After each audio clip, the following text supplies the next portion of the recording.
A Late Night with the Devil, American Psycho is Drawing Blood, and an update on horror conventions, all on this Monday edition of Spill the Guts. I like it spooky.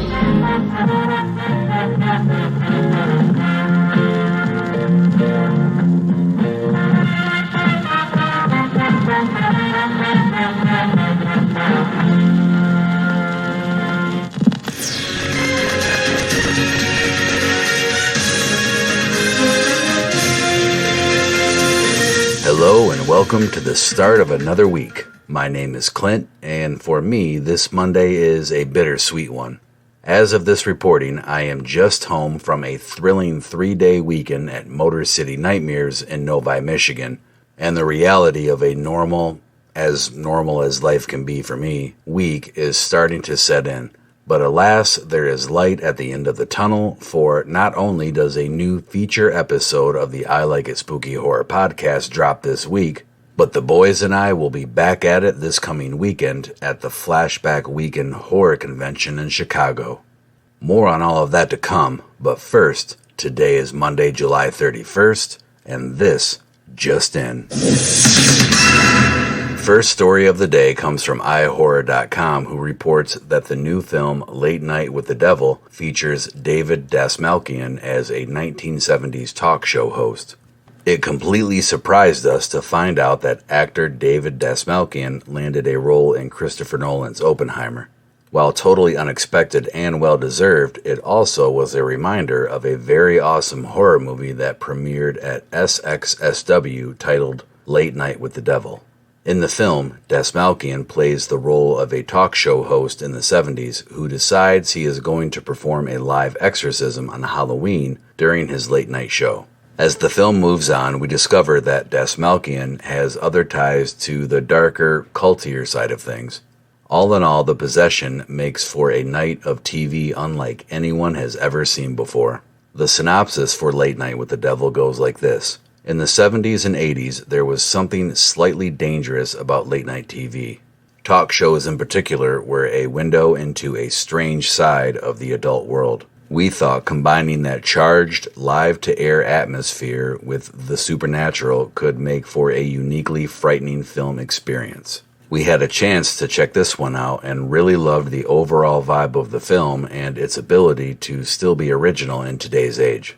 We will be sure to let you know when we have a solid release date for this one. Until then, stay excited about Late Night with the Devil and click over to the I Like It Spooky Horror Podcast Facebook page for a link to this iHorror.com article and check out the 70s vibe of the film's poster.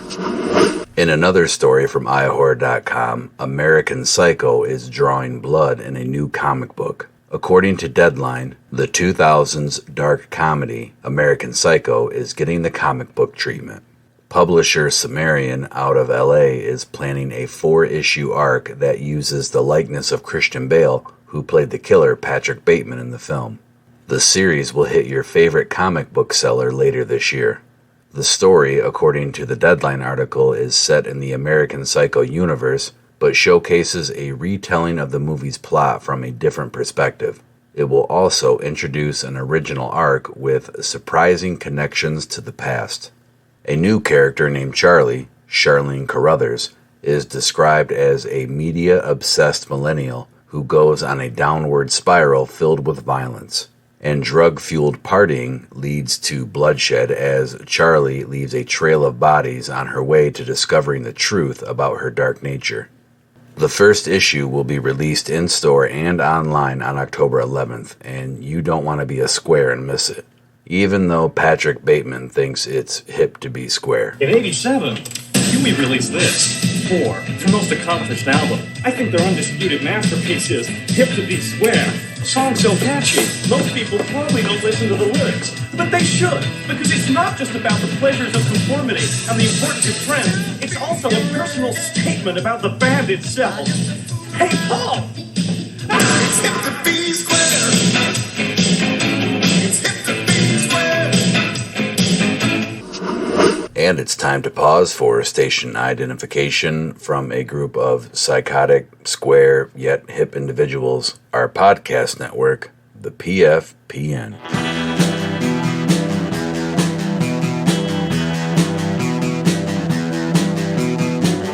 You're listening to the Prescribed Films Podcast Network, home to hundreds of hours of free podcast entertainment. The shows on this network all have a common goal, providing you with the best discussions about movies and other forms of entertainment media.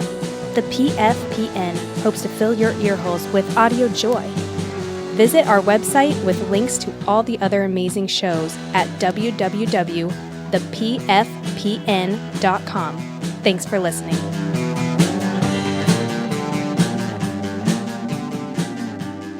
Last story of the day is an expose of sorts about the current state of horror conventions. If you are a repeat listener here on Spill the Guts, or have heard the recent feature episode of the I Like It Spooky Horror podcast, where we covered the 2011 paranormal found footage film Grave Encounters, then you have heard us discuss at some length the current SAG-AFTRA strike and how it affects horror conventions.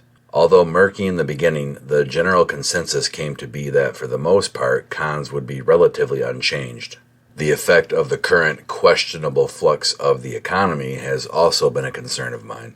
As I stated at the beginning of this episode, as of this reporting, I am just home from vending for InkMirrors.com at the 15th anniversary of the Motor City Nightmares Horror Convention in Novi, Michigan.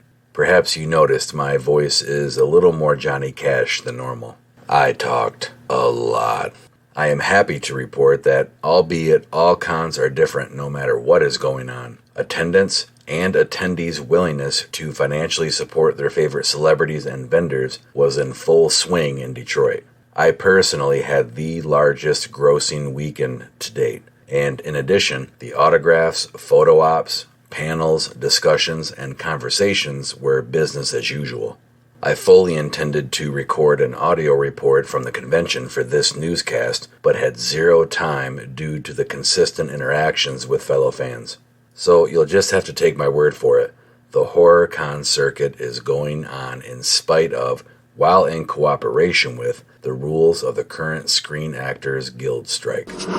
And that's a wrap for your Monday news. This is the part where I remind you to connect with the I Like It Spooky Horror podcast on all mainstream social media platforms and to subscribe wherever you get your podcasts. And perhaps it has never been more true than now, as this week has several surprises in store for you, including 2 new episodes of our Appendages subcast reporting August horror flicks that will be on the Crackle and Redbox apps, an early release of the next feature episode, and an unexpected announcement that will change the current state of the podcast as you know it. Not to mention more news that we will get into this coming Wednesday on another edition of Spill the Guts. Hey, what's wrong with you, man? Show some fucking respect for the dead, will ya?